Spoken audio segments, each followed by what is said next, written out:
Volta aí, gente, olha só. Recentemente, as regras de fiscalização envolvendo transações, melhor dizendo, financeiras, realizadas ali por meio do Pix e cartão de crédito, passaram por mudanças que já estão em vigor, inclusive agora, desde o inicinho de janeiro, mas que tem gerado dúvida e muitos debates também. Antes, a Receita já acompanhava os dados vindos de bancos tradicionais, públicos e privados. Agora, o acompanhamento foi ampliado. A principal novidade é que o órgão vai passar a monitorar movimentações acima de R$ 5.000 por mês para pessoas físicas e de R$ 15.000 para empresas, feitas por meio de operadoras de cartão de crédito, como as maquininhas e também das chamadas instituições de pagamento. Essas alterações vão aumentar o monitoramento de movimentações financeiras em um esforço aí para combater práticas como a sonegação fiscal, a lavagem de dinheiro e também outras irregularidades. A proposta levanta questionamentos sobre a privacidade dos dados financeiros, os limites de atuação do Estado e também como essas medidas podem impactar o cotidiano das pessoas e empresas. Nesse contexto, gente, é importante entender, quais são essas mudanças e como é que elas vão ser implementadas e os cuidados também que a gente deve adotar. Então, para isso, a gente chamou o Luciano Nucci, que é consultor de tributos diretos da Atros. Oi, Luciano, muito boa tarde para você. Estamos ao vivo, bem-vindo aqui ao Conexão RS.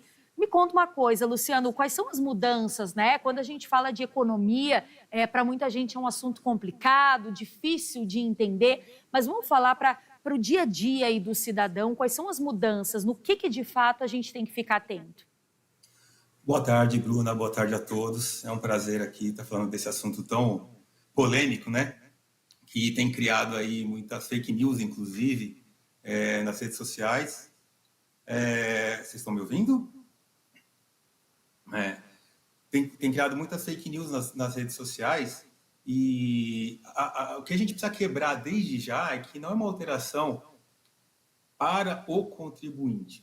Não está sendo criada uma nova obrigação acessória ou um novo tributo para os contribuintes. O que está sendo criado são formas de monitorar transações exatamente para evitar essas sonegações fiscais. Esse é o grande ponto, esse é o que a gente precisa quebrar, porque o que eu tenho ouvido muito aí falar, nessas fake news, é que a Receita Federal está implementando um novo tributo ou implementando uma nova obrigação acessória e que isso vai impactar os contribuintes diretamente. Obviamente que vai impactar, mas de uma forma indireta, uma forma de controle dessas transações, e não como forma de um novo tributo ou de prestação de informações para a Receita Federal.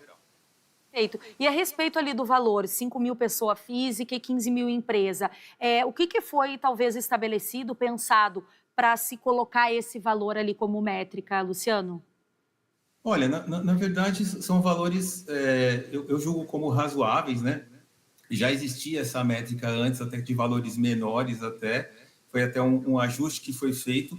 Eu vejo assim a norma como um ajuste geral, ampliação das financeiras que prestam esse tipo de informação e principalmente a ampliação das operações. E aí a grande preocupação dos contribuintes tem sido em relação ao PIX, E essa é a grande questão aí que está sendo veiculada nas redes sociais e muitas vezes de forma equivocada, seja por uma interpretação equivocada da norma, ou seja porque realmente está se alarmando aí algo que de fato não vai existir. Então, o que a gente pode colocar aí como preocupação para os contribuintes, efetivamente, é que eles devem ter mais controle sobre as suas movimentações financeiras.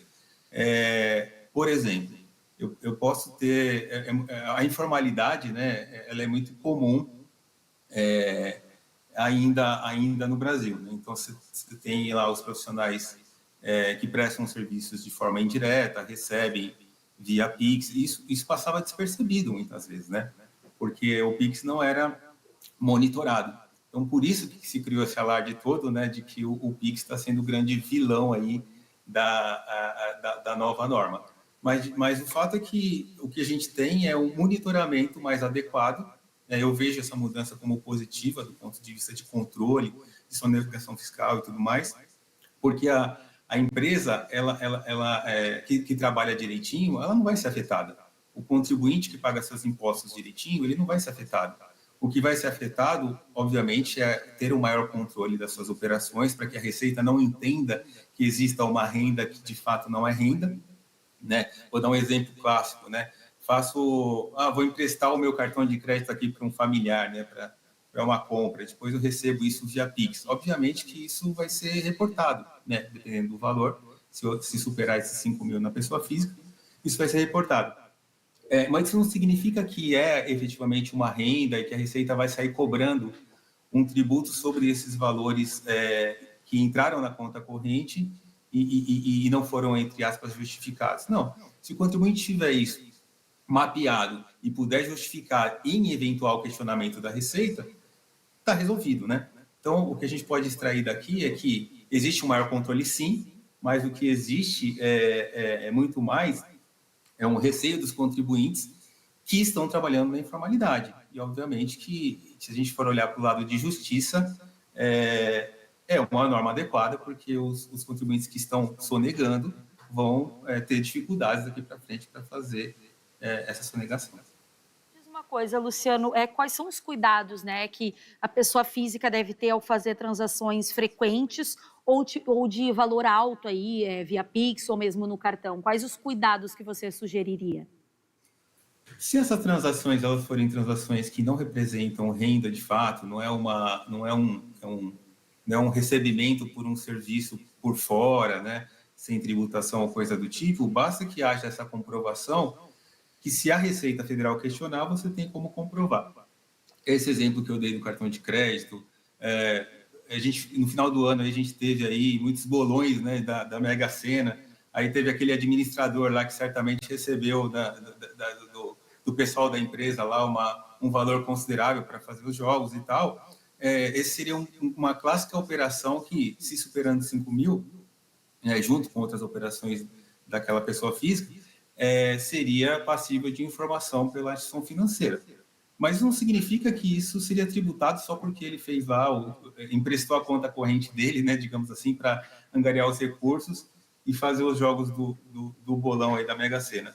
Não é esse o objetivo da Receita Federal. O objetivo é criar mecanismos para que não aconteça mais a sonegação, ou seja, está efetivamente sendo dificultada, né, a sonegação, a não emissão de nota fiscal, a não formalização, então eu vejo assim a alteração com muita positividade. Não dá para dizer que é algo ruim que está acontecendo, né? Então, por isso que eu vejo que esse alarde todo que está ocorrendo aí nas mídias sociais, ele é um pouco exagerado, porque obviamente vai pegar, obviamente, quem trabalha na informalidade, mas não necessariamente dá para dizer que é algo negativo, né, do ponto de vista de justiça e tributária.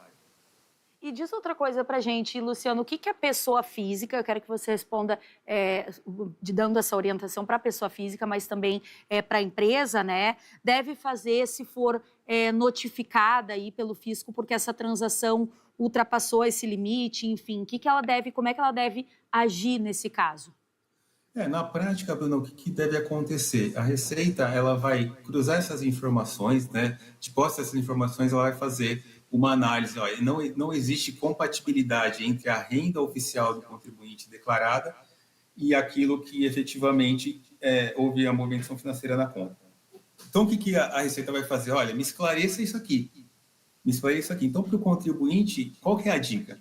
Tenha esse controle. Tenha esse controle, porque era muito comum, né? A gente faz essas movimentações no dia a dia e a gente não se preocupa, né, com uma entrada de recursos na conta, o que é, o que deixa de ser, né? Então, assim, para o contribuinte, embora não afete diretamente em termos de obrigação acessória, em termos de novo tributo, fica a dica aí para que haja um controle financeiro mais adequado, para que, na hipótese de um questionamento da Receita, eu tenha esses comprovantes do que se refere efetivamente, né? E deixando claro, tá? Essa abertura é só na hipótese da Receita questionar. Não está ocorrendo aqui uma quebra de sigilo bancário, coisa do tipo, né? Que é uma coisa que tem sido muito falada também. Não vejo dessa forma. Eu vejo que até, inclusive, o STF já decidiu assim, né? Já decidiu que não existe quebra de sigilo nessas situações, mas simplesmente uma transferência aí daquilo que é bancário para a Receita Federal, que é um órgão governamental. Então, não vejo dessa forma. Então, fica essa dica para os contribuintes terem um controle mais adequado das suas finanças, daquilo que entra e sai na sua conta. Criar planilhas ali no Excel para ter isso mapeado. Mais uma vez, ele não vai prestar essa informação para a Receita Federal. É só na hipótese de eventualmente ser questionado para poder ter ali todo os subsídios aí para poder responder para a Receita Federal. As pessoas ficam muito preocupadas, eu acho, e em alguns casos é até pertinente, a gente entende essa preocupação com relação à questão da privacidade, porque hoje em dia é aplicativo, a gente coloca os nossos dados, acaba que fica aquilo, né? Meu Deus, agora vão saber, vão usar os meus dados de que forma, para que eles querem ter acesso a essa informação? Gera uma preocupação por parte das pessoas, mas por outro lado também entendo a tua fala, que na verdade não seria necessariamente talvez uma forma de controle e sim de segurança, né? Utilizar essa informação para ter essa segurança. Eu acho que é importante a gente entender, e dados por dados, a gente vai fazer uma compra na internet, a gente faz um cadastro, enfim, né? Se a gente falar de acesso de dados, a gente vai longe. Mas antes da gente encerrar, Luciano, eu gostaria de saber, tem mais alguma informação que você acha pertinente trazer, até com essa finalidade de tranquilizar também, informar, mas tranquilizar a população nesse sentido? Eu diria que assim, essas informalidades, né, elas têm que passar a ser evitadas daqui para frente. Então, assim, aquele trabalhador que trabalha na informalidade, que recebe via Pix, não emite nota fiscal, às vezes, muitas vezes nem declara, né, nem faz declaração de imposto de renda, às vezes não tem um patrimônio que tem essa obrigatoriedade, né, do ponto de vista aí patrimonial, que tem as regras lá de obrigatoriedade de declaração. Então, acaba fazendo tudo isso na informalidade.